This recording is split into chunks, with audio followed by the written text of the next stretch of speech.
What is up, ladies and gentlemen, boys and girls? It's your boy Goblin, and today we're coming in with a banger of a video, a true hoot and a holler. In today's video, we're talking about all the consequences of doing ketamine, a great veterinary tranquilizer that we all like to put in our nose. So I hope you guys enjoyed this video. Drop a like if you do. Don't forget to subscribe if you haven't already, and also, I just want to say, I'm sorry for being naughty last week and not posting, but actually, joke's on you, I did post. You just weren't tapped in. I uploaded an extra video on the Gobcast channel, so if you missed it last Friday, head over there and hit the sub button, ladies and gents. You can just type in the Gobcast on your search bar, or I'll have it linked in the pinned comment. Don't miss out. We upload every single week, sometimes multiple times a week, like last week. It's a banger, dude. Don't miss the show.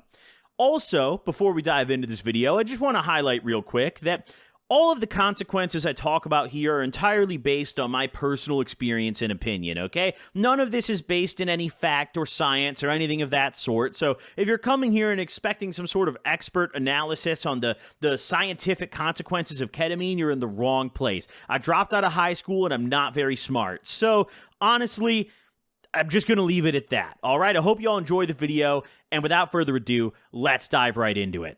Now, ketamine is a really interesting drug to make a consequence video for because it's unlike any other drug that I've talked about on this channel. It's very unique in the sense that ketamine, I like to think of actually as two different drugs entirely. It's one drug when you just do a bump or two and then, you take a small dose and you're partying and you feel K-hold. Typically the amount of ketamine you would do when you're maybe at a concert or some sort of rave or something like that. And then the other drug, the other side of ketamine, comes out when you start doing lines or you do one too many bumps and you push it over the edge and you K-hole yourself. It is a completely different experience than just doing a light dose of ketamine. And it's a very thin line between the two that I think everybody but the most experienced of ketamine users have a really hard time figuring out where that line lies for them. That kind of brings me to a great start for my first point, my first consequence here, which is the K-hole. I know a lot of people enjoy K-holing. I know that's what a lot of people pursue when they do ketamine, but I am a member of the camp that does not enjoy K-holing. And for me, almost every single incident of sending myself into the hole was accidental. There was only a handful of times I can remember where I kind of preemptively knew that I was going to be deep in a 6-foot ditch. Absolutely coffin level deep in the hole, okay? Normally, that's not what I was going for. And for a lot of people, that line's very hard to find, specifically as a new ketamine user. It's one of the scariest drugs to try for the first couple times, in my opinion, because it's so easy to send yourself into that K-hole, send yourself over the edge. The dose is different for everybody. There's no definitive like, oh, only do this amount and you'll be okay. When you do a little bit of ketamine, you're always going to want a little bit more. It's never a drug where you take that one bump and it's like, oh, okay, I'm good now. Almost like cocaine, but not to the same extent. You will want to put more in your nose after that first bump. Cocaine is a little safer to do that with. Ketamine, 1 second you can just kind of feel a little crossfaded, a little, oh, I'm having a good time, maybe you're at a party. And the next second, you can't feel your legs, and you might have just pissed yourself, but you don't know because your whole body is warm. And you're thinking words in your head, and you're trying to say them out of your mouth, but they're actually falling out of your mouth, and you're just making noises and kind of starting to drool, all right? K-holing is not fun, especially when it's not intentional and it's in public. That's when it gets really, really bad, and you better hope that you have someone with you to look out for you if you accidentally K-hole yourself in public. It's something that's pretty common. I've had tons of friends who I've been out doing K with, whether we were at parties, we were at someone's house, or maybe we were out at public. There was one time I was at the Chick-fil-A drive-thru with a friend of mine who got K-holed in the backseat of my car. It's been numerous times at the McDonald's that was by our old school. Listen, K-holing is risky, okay? It's something that I think people do it once, and it almost gives them ketamine trauma if they don't like it. They're like, oh, fuck, dude, I don't like ketamine anymore. I don't want to do it anymore. And it's very risky. There's only one way to find out. There's no like, oh, I know exactly where my line is without ever having K-holed. No, you genuinely have to K-hole yourself to know where your line is. And even then, the line changes a lot as your tolerance builds.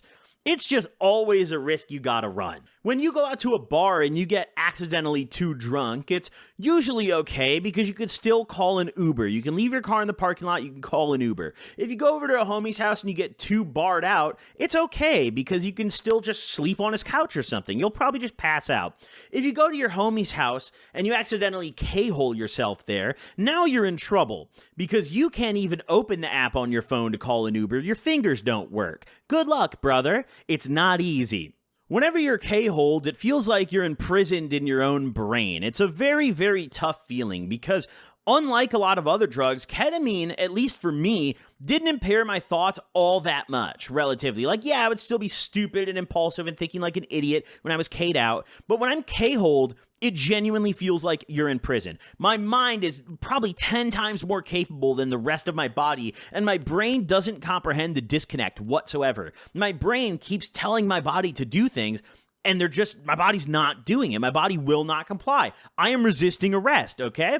There's one incident in particular that comes to my mind. I don't know if I ever talked about this on the channel. I don't think I ever did because the day just wasn't very eventful. It wasn't video worthy. There was a day where I stayed home and I was just raging on the ketamine. It was a weekend, I remember. And my mom was out. I think she was at her boyfriend's house, dude. I don't really know. My mom was out either way, like pretty much all weekend. And there was like a Saturday or a Sunday. I don't remember which day it was. I had just been raging all fucking weekend, and I had the last of my bag of K, and I wanted to go out with a bang, and I grabbed a bag from Ashton, who was a regular K plug for me, and I knew the shit was fire, so I was down to stuff my face in the bag and not dose it out whatsoever. And I had done a little bit of K, and I had gotten pretty buzzed, but I wasn't approaching the K-hole or so, I thought. And I had decided, hey, man, it would be really good if I cleaned the house. Like, my mom had yelled at me before she left on Friday. Things were tense around the house. I was doing some K. I was in a great mood. I felt like cleaning the house. I was like, man, I'm going to clean up. My mom's going to be so happy, dude. I start cleaning. I get a little bit in there. What do you know, dude? I'm so happy with this cleaning. I'm doing so good. I might as well do a little more ketamine, dude. I mean, dude, look at this. I picked up my bathroom, bro. I hung up my towels again. They were on the floor. Like, everything's looking great. Might as well go do some more ketamine. I go back in my room. I do a little more K. I remember coming back outstairs. And we had a dog, right? So I have to take care of my dog. And I'm going to take my dog out. I'm like, yo, like, his name is Buddy. I'm like, Buddy's barking, bro. I got to take his ass out. Like, he's trying to go outside. And I don't exactly remember the specific moment where the hole just opened below me. A sinkhole sucked me in. The K-hole absolutely took me. But I ended up at the base of my stairs. I lived in a townhouse where as soon as you walked in the door, you just had a staircase in front of you. There was no, like, there was a little entry area to put your shoes, but there was no first floor. The entire house was on the second story. It was just the entrance was on the first story because there was no, like, interior staircase or anything, right? I ended up at the base of the stairs, and I'm laying there all the way until my mom comes home, and I am K-holed still, and I'm in my brain fully aware, like, yo, I'm at the base of the, like, bro, I'm crashed out at the base of the stairs. I can barely stand the fuck up. This is not good. But also, like, this was nothing new. My mom had come home to me on pretty much every drug under the sun at this point. So I wasn't in, like, a catastrophic amount of trouble, and I knew that in my head. So I was trying with all my might to get up. I was like, dude, I accidentally just fucking sent myself down the staircase off the K. I gotta get up. I think I fell down the stairs. I don't really remember how I got to the base of the stairs, but I felt no pain at that point, which makes sense. To be fair, it's a tranquilizer. I remember in my head just being like, dude, I gotta get up. I gotta get up, dude. I felt like, what's that game where the dude pushes the rock up the hill and you fall down a million times? That's what I felt like, dude, at the base of my stairs. My mom ends up coming home that night. I couldn't tell you how long I was at the base of that fucking staircase. Probably like 3 hours, genuinely. 2 to 3 hours at least. My mom comes in. This was one of the most disappointed looks I've ever gotten from her, dude. She comes in. I am laying at the base of the stairs. She takes off her shoes. She doesn't say a word at me. She just huffs. She's like, takes her shoes off, hangs her coat on the fucking railing of the staircase, and just walks up the stairs past me like I'm a drunk homeless guy in my own house, dude. Just steps over me. From that day on, I was like, man, I really don't think I like K-holing. It was always an accident for me. That is the biggest consequence of ketamine, in my opinion, folks. Now, moving on to the next big consequence, this is one that I personally didn't experience, but I had multiple friends that did. And in particular, I had one friend who started experiencing this when we were so young. We were still in school. we need to talk about the K-Cramps, okay, folks? Now, I'm not a doctor, I'm not an expert. What I will say is I highly encourage all of you watching this video, especially ketamine users, to go on Google or whatever platform you like to do your drug research on and do research into ketamine cramps. Type in ketamine bladder on Google, and I'm almost dead certain you will come up with some very concerning result. Ketamine, for some reason that I'm not qualified to explain to you, damages your bladder significantly. It makes it so you might pee-pee yourself.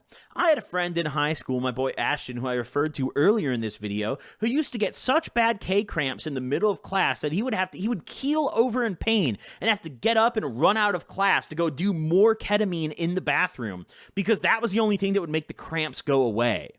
I know multiple other ketamine users now that I'm older who have reported the same thing. They're like, yeah, when I get K-cramps, I just do more.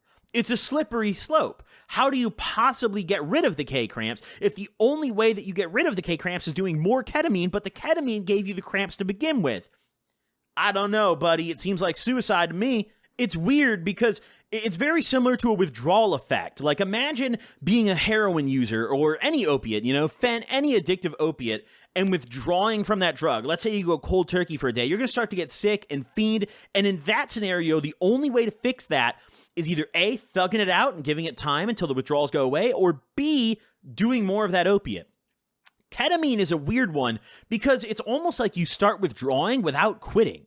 You start withdrawing the moment you're not high on it. Your bladder starts hurting. And the cure for that is more K, and then that bladder injury goes away.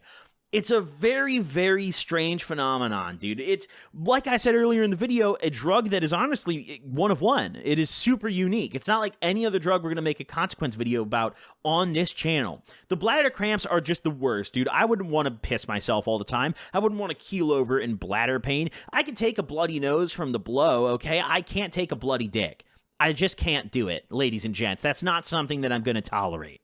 Now, another little minor consequence that I want to talk about here, this isn't a major one, and you liquid ketamine users don't have to worry about this, but K-shards stuck in your nose are a very real, painful, and uncomfortable phenomenon. Listen, it doesn't matter how well and effectively you crush your shards, okay? If you get a bag of K and it's crystals, it's not liquid, and it's not already powder, which I want to highlight, okay? If it's all powder, if that shit almost looks like a bag of blow, I would be very wary, okay? When I was younger doing ketamine, I would look for the clear crystals. I would look for the good crystals that only looked like a white powder when I crushed them up myself, okay? If it's already white powder, be careful. But those shards hurt. They're like a bunch of little needles just scraping your fucking nose up, and it is horrible. But it's a better option than gumming it because ketamine is a drug that tastes awful. I would say one of the only drugs that tastes worse than ketamine is probably Molly, and it's totally a personal opinion thing. They are neck and neck. It is very subjective.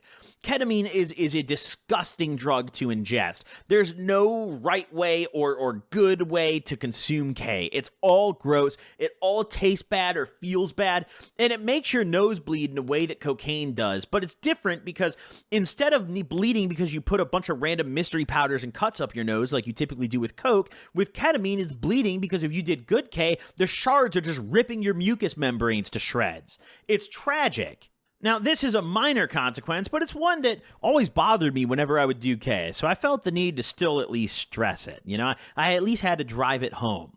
Now, another one that I want to talk about, this is one that really I want to stress that this is a personal experience, okay? I want to tell you guys a little story. You see, years and years ago, when I lived on my own, when I was going through my second most recent ketamine phase, it was right before I quit all the nose drugs and I got California sober. There was like this week period where I was in this blood feud with my neighbors in my old place, okay? Which, to be fair, I don't blame them at all. I was the worst neighbor ever. I never mowed my lawn. My grass was so tall at one point that when I finally went to cut it, it was taller than me. I'm not kidding. In certain portions of my backyard, it was legitimately taller than me, and some parts it was even over the fucking fence. We didn't have a chain link fence. We had a tall wooden fence, okay? So I was not a good neighbor, and my neighbors had started filing complaints. I had two neighbors. On one side of me was the meth smokers who were cool. They didn't care. They're not filing complaints. They're tweaking all night, building dirt bikes in their driveway. The other neighbors, it was an old guy, and then next to him was this lady who worked for the city, who just, I guess, had nothing better to do than just complain. The two of them would file complaints on me multiple times a week, every week, and my landlord would get fined, and it was like $150 every time they did it. And it was always the stupidest shit. It was my lawn. It was like my house being unkempt, which, to be fair, listen, I think HOAs are fucked, and I should be allowed to have my lawn as tall as I want, but I kind of understood where they were coming from. I was really not a desirable guy to live next to, so whatever, I get it. But at the time, I absolutely did not get where they were coming from, and I was raging off ketamine one night. I had just gotten another letter in the mail with 2 more fucking threats for fines in it, and they would send out these, like, inspectors to inspect things, and obviously I'm not fixing shit, so the fine would just hit my mailbox a month later, right? And one night, I'd done a bunch of ketamine, okay? And I went a little overboard with it. I was out of blow. I didn't have any other drugs, if I remember correctly. Ketamine was my drug of choice on this particular evening. I was in nothing but my boxers, literally my boxers and socks, okay? And I pull off a piece of notebook paper that I found in my house, right? I'm shocked I even had that. I didn't write for shit in notebooks. I don't know why I had that. But I rip off a piece of notebook paper, and I'm thinking in my head while I'm raging off the K, I'm absolutely going ape. Ketamine, it brings out, like, ketamine itself doesn't make me angry, but when I'm angry, ketamine enhances it. Similar to alcohol, right? Alcohol also, if you're drunk and then if you're angry and then you get drunk, you're going to go into a drunk rage. Same thing with ketamine. I was pissed off all day. Then I started doing ketamine. And then things got out of hand, folks. Okay, this was a real consequence of doing K for me.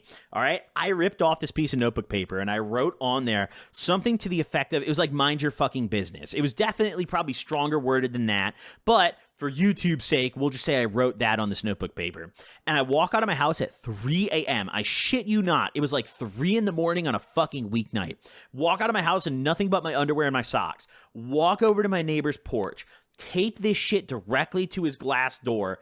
Fucking walk back inside. I didn't even ring his bell to wake him up or anything. I taped that shit to his fucking door and I walk back inside my house, right?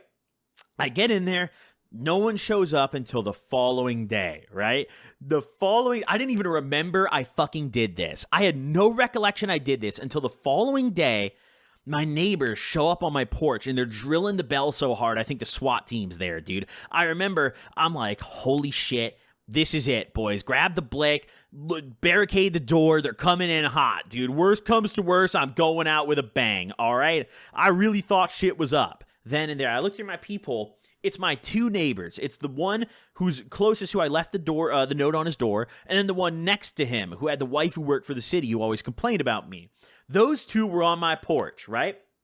I remember I opened the door. He's got the note in his hand. He's like, I don't remember exactly what it said. It was something along the lines of like, what the fuck is this about? Or like something like that. They had a country voice to it. And I had no recollection of doing this at this point. I was like, I kind of remembered I got up to no good the night before, but I had no recollection of writing this note and leaving it on the neighbor's fucking porch, right? It wasn't until they showed up on my porch, I was like, oh my God, I did do that. There's this weird effect that happens in my brain. Maybe a lot of you can relate, where like, I don't remember things I did on certain drugs until I'm back on the drug again. I wouldn't have remembered that incident until I got K'd up again. And then I would have been like, oh yeah, baby. Hey, we're writing another fucking note, dude. Add it to the stack. We're cooking. And shit got very heated. I stepped outside, dude. We almost fought. This guy's kids were out there yelling at me, dude. This guy's kids were out there yelling at me. He was telling me to hit him and shit. He was like, come on, swing on me. He has like his little, like, I don't know how, like 8-year-old daughter out there beside him. I'm like, bro, you really asking me to scrap you like in front of the kids, dude? Thank God I was pretty much sober when I answered the door. I had run out of K the night prior, clearly. And I honestly think if I did ketamine before they answered the door, I would have gone to jail. I would have misbehaved. I would have listen, all the neighbors would have came outside and jumped me, okay? They probably would have had a couple more uncles in the backyard drinking beer. They would have came outside and jumped me. I was already outnumbered. And then I would have gone to jail for swinging first, okay? Listen, I know how it goes. Thank God I didn't do that. But that was one of those things where it was really, when I look back and think about, like, what are the real consequences of ketamine for me? that specific incident. It's like, man, I still cringe when I think of that. Like, I feel bad. Even though the neighbor sucked, even though he called on me all the time, it's like, I feel bad for that specific incident. That wasn't the way I should have handled that. You know, I should have just gone over there and maybe been like, hey, dude, like, I know you call about my lawn every week, and I know my lawn is, like, taller than your house, but, like, can you chill on that? That would have been a much better way to go about it. Now, after talking about all the unique aspects of ketamine and how ketamine really differs itself from every other drug that we made a consequences video about, I think it kind of naturally brings me to my last point in the video here, which is, I think, one that I struggled with, a lot of my friends who have quit ketamine struggled with. Ketamine is unlike anything else, and if you really get into it, if you really start to enjoy it and get hooked on it, it is insanely tough to quit. There was a lot of drugs, like, for example, Xanax. I wasn't able to fully replicate the feeling, but weed helped me with my cravings for Xans a lot. Weed helped me, like, oh, I can just get stupid stoned, just take a giant dab and make myself retarded, and I'm pretty much barred out. But I'm not fiending for Xans anymore, and I'm still, like, sober by my own definition. Ketamine has no replacement, honestly. Ketamine doesn't have like a, oh, I'll wean myself off with this. It's like, no. Once you stop doing ketamine, you just have to thug it out. You just have to have the mental fortitude to be like, I don't want that anymore. I don't like that anymore. There's no other drug that is like it.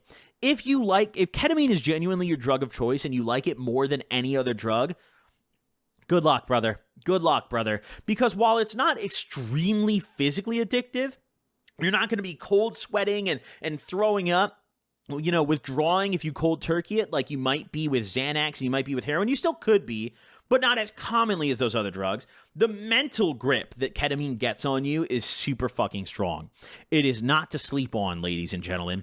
Ketamine will grab you and it'll tranquilize every part of your body except your brain. It'll numb all your limbs, okay? It'll sit you down and sedate you, and then it'll whisper into your ear over and over. It'll say, ketamine, ketamine, ketamine, ketamine, ketamine. And when you have it, it's almost like cocaine. Whenever you have a bag of blow and you feel like Tony Montana, you have to rage it. You keep going and going and going. K is the same way. And that's what really sucks about it. It's so hard for me to control myself when I'm doing K because I just want to send myself to Kingdom Come every time. I don't want to K-hole myself. I'm terrified of that every time. But yet I can't stop myself from doing it almost every time. It's a tricky drug. It's a seductive little mistress, dude. It's a naughty little whore, to say the least. Dude, ketamine is something, man, and there's some consequences to it. But those are the consequences that I wanted to share with you guys today. You know, I baked a couple stories into this one, too, like mini stories almost. We hooted and hollered in this upload today, folks. Listen. Thank you all for tuning in today, and I appreciate your patience with the main channel uploads. It's been busy over here, man. We just moved to a new studio. I'm flying to Tennessee next week. I got some family stuff going on behind the scenes. My cat has a stomach bug and has been shitting all over the floor, so I've had to put pads all over my living room and monitor her. It's been a busy week, man. So thank you guys for bearing with me. I really appreciate it, and thank you all for tuning in to today's video, ladies and gents. Hope you all enjoyed this one. Drop a like if you did. I'll catch y'all in the next one. Deuces.